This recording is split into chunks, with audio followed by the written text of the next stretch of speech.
ఆంధ్రప్రదేశ్లో ఓటెత్తిన ప్రభుత్వ ఉద్యోగులు జగన్మోహన్ రెడ్డికి ఓటమి సంకేతాలుగా మారబోతున్నారా అంటే అవుననే సమాధానం ఇస్తున్నారు కొంతమంది రాజకీయ విశ్లేషకులు. ఇక ఈ నేపథ్యంలో ఈ అంశానికి సంబంధించి మనతో మాట్లాడేందుకు, చర్చించేందుకు ప్రముఖ సీనియర్ జర్నలిస్ట్ దుర్గా వడ్లమణి గారు మనతో ఉన్నారు. మేడంతో మాట్లాడదాం. మేడం నమస్తే. నమస్తే. ఆంధ్రప్రదేశ్లో ఓటెత్తినటువంటి ప్రభుత్వ ఉద్యోగులు జగన్మోహన్ రెడ్డికి ఓటమి భయంగా మారబోతున్నారా, ఓటమికి సంకేతంగా మారబోతున్నారా అంటే ఏం చెప్తారు? ఖచ్చితంగానండి. ఎందుకంటే మనం ముందు నుంచి చెప్తున్నాం, ఈసారి ప్రభుత్వ ఉద్యోగులు కానీ ఉపాధ్యాయులు కానీ జగన్కి ఆటంకంగా మారతారు, వారి ఓటు జగన్కి వెయ్యరు అని చెప్తూనే వస్తున్నాము. అందుకు నిదర్శనంగా నిన్న 90% పైగా ఓటింగ్ జరిగింది, పోస్టల్ బ్యాలెట్ ఓటు. దీనికి ఎప్పుడూ లేనిది ముందే అప్లికేషన్స్ పెట్టుకున్నారు. వీళ్ళని నిలువరించడానికి ప్రభుత్వం కూడా చాలా ప్రయత్నించింది. ఎందుకంటే భయంతో వీళ్ళు నాకు ఓటు వేయరని. ఎందుకంటే వాళ్ళకి పిఆర్సీ ఇస్తాన్న పిఆర్సీ ఇవ్వలేదు, వాళ్ళకి ఎటువంటి బెనిఫిట్స్ ఇవ్వలేదు, వాళ్ళకి ఫస్ట్ నాడు వాళ్ళకి జీతాలు పట్టలేదు. ఈ 5 సంవత్సరాల్లో ఏ రోజు 1వ తేదీ జీతం పడలేదంటారా? పడలేదు. చిత్రంగా ఈసారి మాత్రం ఈ ఒక్క నెల 1వ తారీఖు జీతం పడిందని మనకు వార్తలు వచ్చాయి. అది కూడా ఇప్పుడు ఈ పోస్టల్ ఓటు ఉంది, తర్వాత ఇదేంటి 13వ తారీఖు ఓటింగ్ ఉంది కాబట్టి ఇంకా తప్పనిసరి పరిస్థితుల్లో వేశారు. ప్రభుత్వ ఉద్యోగులు అయితే విసిగి వేసారిపోయారండి. ఉపాధ్యాయులు కూడా అంతే.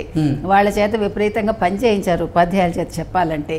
అందులో ఈ గుడ్డు ఇస్తున్నాను, అది ఇస్తున్నాను అని కథలు చెప్పాడు కదా, గుడ్డు కథలు కూడా చెప్పాడు ఆయన, గుడ్డు మీద ఆయన బొమ్మ వేసుకుని. సో వాళ్ళు టీచింగ్ కంటా కూడా నాన్ టీచింగ్ పనులు ఎక్కువ చేశారు. అంటే పర్సంటేజీలు తగ్గిపోవటానికి ఇవి కూడా రీజన్స్, అది మనం చెప్పుకుంటున్నాం. ఇవన్నీ కాకుండా అసలు ఈ వ్యతిరేకత ఎందుకు వచ్చింది అంటే 2019లో మనం చూసుకుంటే ప్రభుత్వ ఉద్యోగులు జగన్ మాట నమ్మి ఆయన పాదయాత్రలో ఆయన ఇచ్చిన హామీలు అవన్నీ చూసుకుని వాళ్ళు ఏదో ఆయన ఉద్ధరిస్తాడని అనుకున్నారు కదా, మనం చెప్పుకున్న విషయాలు ఇవి. అయితే ఎప్పుడైతే ఆయన వచ్చాక ఏదీ చేయలేదు వాళ్ళకి. ఆయన దేవుడు అనుకుని భ్రమపడి వీళ్ళు వెళ్ళి ఆయన కాళ్ళకు మొక్కి మీరన్నీ మాకు చెయ్యాలి, మీరే దేవుడు అన్నట్టుగా మాట్లాడారు. ఆయన కూడా అలాగే అనుకున్నాడు, కానీ చేస్తానని భ్రమలో పెట్టి ఏదీ చేయలేదు. జీతమే ఫస్ట్ రోజుకి వేయలేదు. అయితే ఎప్పుడు కూడా 1,00,000-1,50,000 అప్లికేషన్స్ మాత్రమే వస్తాయండి ఈ పోస్టల్ బ్యాలెట్కి.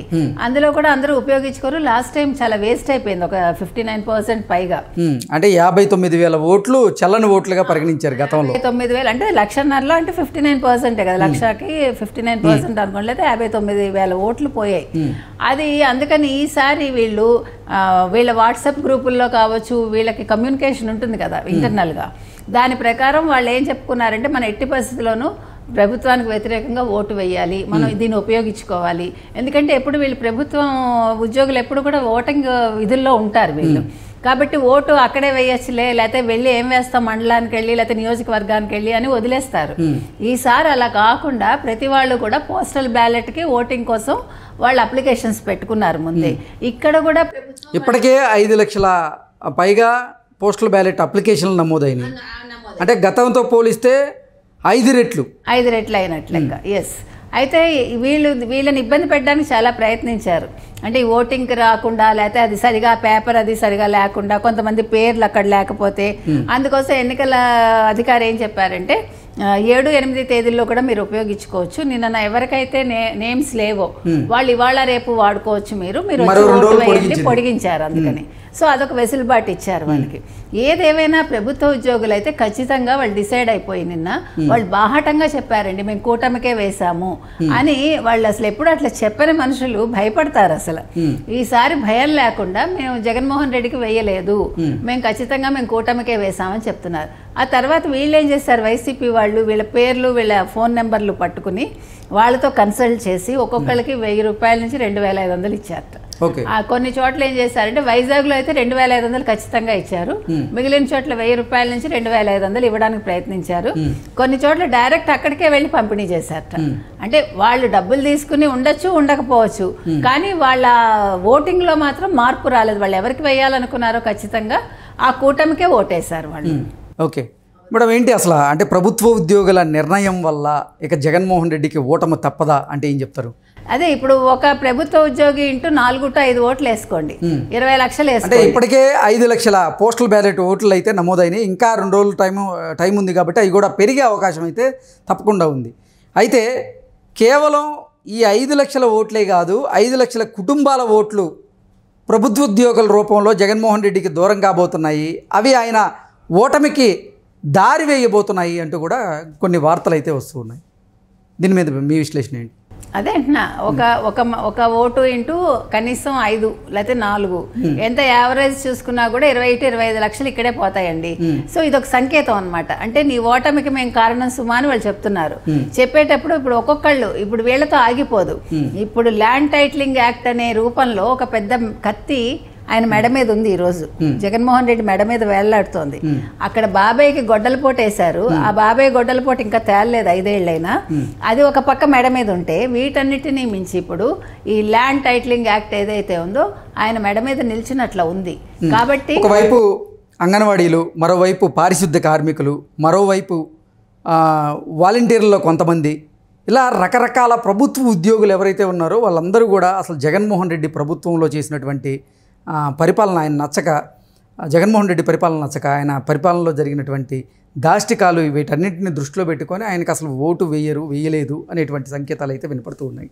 మీరు చెప్పింది కరెక్ట్ అండి. ఇప్పుడు అంగన్వాడీలు తీసుకోండి, అంగన్వాడీలు ఎంత ఘోరంగా హింసించారు వాళ్ళని. అంగన్వాడీలు అయితేనేమి, ఆశా వర్కర్లు అయితేనేమి, తర్వాత పారిశుద్ధ్య కార్మికులు, ఇలా 1 by 1 తీసుకుంటే అందరూ వ్యతిరేకంగా ఉన్నారు.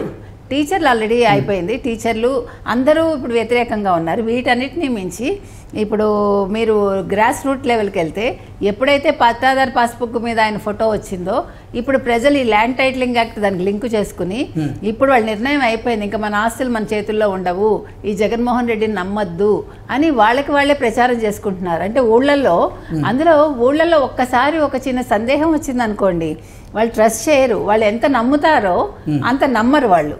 అంటే ఎంత కరడు కట్టిన వాళ్ళైనా వాళ్ళకి చెడు జరుగుతోంది అని తెలిస్తే మాత్రం వెంటనే వాళ్ళు నిర్ణయం తీసేసుకుంటారు.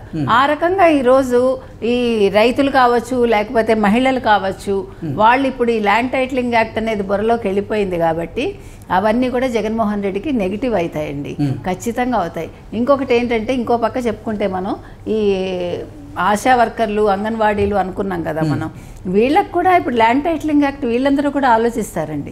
ఇప్పుడు ఎవ్వడూ కూడా దీన్ని వదిలిపెట్టడు ఈ విషయంలో. ఇప్పుడు ఇది చాలా పెద్ద ఆయనకి ఎదురు దెబ్బే చెప్పాలంటే. ఆయన ఎక్స్పెక్ట్ చేయలేదు ఇది, అందుకోసమే కదా ఇవాళ ఇప్పుడు పిఆర్సీ అయితేనేమి, టీఏడిఎల్ అయితేనేమి ఇవన్నీ కూడా నెగిటివ్గా మారే అవకాశం ఉంది. అన్నీ ఎప్పుడో నెగిటివ్ అయిపోయి. ఇప్పుడు పిఆర్సీ నెగిటివ్ అండి, ఇవ్వలేదు, ఇస్తానని ఇవ్వలేదు. పిఆర్సీ ఇంకా నన్ను అడిగితే రివర్స్ చేశాడు 4%. తర్వాత ఫిట్మెంట్ ఇవ్వలేదు, టీఏడిఏ లేదు, లీవ్ ఎన్కాష్మెంట్ లేదు, పిల్లల పెళ్ళిళ్ళకి వాళ్ళకి లోన్లు దొరకలేదు, వాళ్ళు అన్ని రకాలుగా ఇబ్బంది పడ్డారండి ఉపాధ్యాయులు అయితే. అదే కాకుండా ఇప్పుడు ఈ ల్యాండ్ టైటిలింగ్ యాక్ట్ అనేది ఒక పెద్ద విషయం. అది మాత్రం ఈ రోజు జగన్మోహన్ రెడ్డిని, ఈ ప్రభుత్వ ఉద్యోగుల వ్యతిరేకత ఎంత ఆయనకు నష్టం చేస్తుందో, దీన్ని మించిన 5 నష్టం అది కూడా చేస్తుంది. సో ప్రజలు ఎవరూ కూడా ఈయన నమ్మే పరిస్థితుల్లో లేరు. ఉపాధ్యాయులు అయితే వాళ్ళ ఓటు ఖచ్చితంగా 90% నిన్న వేసేశారు. మిగిలిన రిమైనింగ్ 10% ఆర్ ఇంకెంత ఉందో అది ఇవాళ రేపట్లో ఉపాధ్యాయులు కావచ్చు, లేకపోతే ప్రభుత్వ ఉద్యోగులు కావచ్చు, లేకపోతే అంగన్వాడీలు కావచ్చు వేస్తున్నారండి. ఓకే, అంటే ఈ 5 సంవత్సరాల్లో జగన్మోహన్ రెడ్డి ప్రభుత్వ ఉద్యోగుల మీద ఉక్కుపాదం మోపినటువంటి నేపథ్యంలో ఇప్పుడు ప్రభుత్వ ఉద్యోగులు జగన్మోహన్ రెడ్డి మీద ఉక్కుపాదం మోపేందుకు సిద్ధమయ్యారంటారు. ఖచ్చితంగా. అసలు ఇప్పుడు అందుకే ఆయన ఏం చేయాలో తెలియక అవస్థ పడుతున్నాడు ఆయన. ఆయనకి ఇప్పుడు కష్టాలు చుట్టుముట్టాయండి ఒకేసారి. సో ఈ కష్టాల్లోంచి ఇంకా ఆయన పైకి లేవటం అయితే లేదు. Okay madam, thank you so much.